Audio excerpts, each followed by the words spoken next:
Rebel Rajasekhar Reddy. కాబట్టి ప్రభుత్వాలతో పోరాడుతున్నప్పుడు ఆటోమేటిక్గా లోకల్గా ఉండేటటువంటి పబ్లిక్లో ఒక హీరోయిజం వస్తుంది.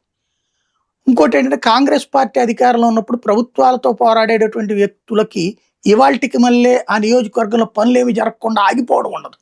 పనులు గ్రౌండ్లో జరుగుతుంటే ఇంకొంచెం జాగ్రత్తగా అతన్ని జాగ్రత్తగా చూసుకోండి అని చెప్తారు అధికారులు కూడా, లేకపోతే ప్రభుత్వాన్ని టార్గెట్ చేస్తాడు కాబట్టి. అలాగా నియోజకవర్గంలో పనులు ఎవరు అధికారంలో ఉన్నా, అది అధికారంలో తమ పార్టీ ఉన్నా ప్రత్యర్థే, ప్రతిపక్షం వాళ్ళు ఉన్నప్పుడు ఇంకా ప్రత్యర్థే, అక్కడ పనులు పర్ఫెక్ట్గా జరిగేది. వీళ్ళ పేరు చెప్తే పని జరిగిపోతుంది.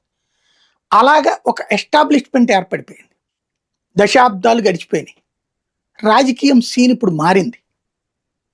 కుప్పంలో చంద్రబాబు నాయుడికి చుక్కలు చూపించాడు జగన్మోహన్ రెడ్డి. కుప్పంలో అంతకుముందు ఎప్పుడు ఇక్కడ ఎట్లయితే పులివెందుల్లో వీళ్ళు అట్లాగో అక్కడ కుప్పంలో ఆయన అట్లాగా అదే లెగసీ అక్కడ కంటిన్యూ అయింది.